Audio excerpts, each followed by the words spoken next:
ডাঁটা,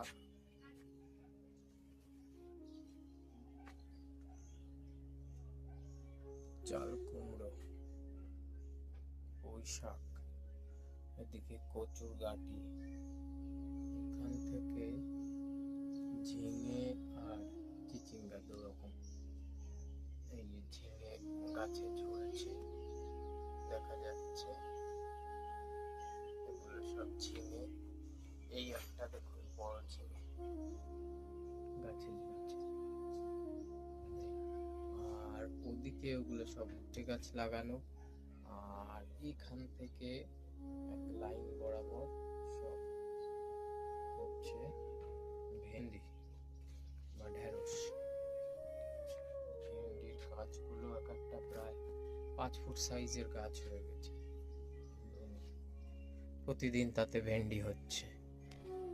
আর ভেন্ডির মাঝখানে একটা এই গাছ হচ্ছে মরিচ লঙ্কার গাছ, এই যে লঙ্কার গাছ। এখান থেকে দুটো সারিতে, এইভাবে দুটো সারিতে লাইন দিয়ে সব ভেন্ডির গাছ লাগানো। বেগুনের চারাগুলো এখানে কিছু বড় হয়েছে, এগুলো আবার পরে তুলে লাগানো হবে। আর এখানেও কিছু চারা হয়েছে। এই মাটি থেকে যে গাছটা উঠেছে এটা হচ্ছে পটলের গাছ। এই যে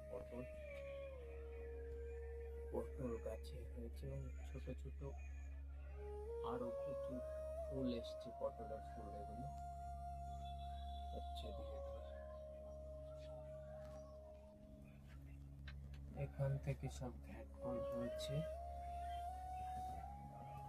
ঘ্যাটকলের গাছ। যারা এটা জানে রান্না করতে, এটা বাটা করে খাওয়া যায়, খুব সুন্দর লাগে। এখানে পেঁপে গাছের পাশে একটা, এই পাশে আর একটা, তারপরে গিয়ে পুঁই শাক।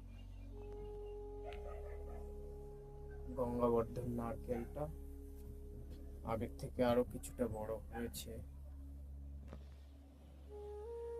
বাতাবি লেবু,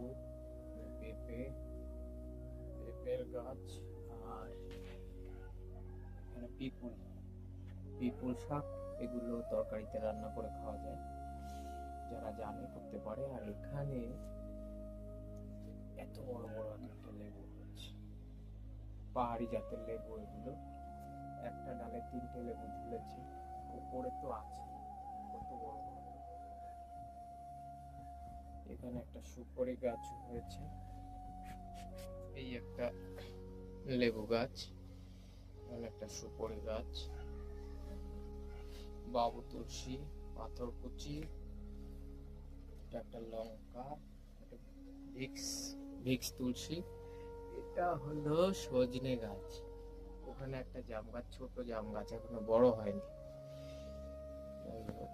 আর ওখানে লেমন গ্রাস আছে।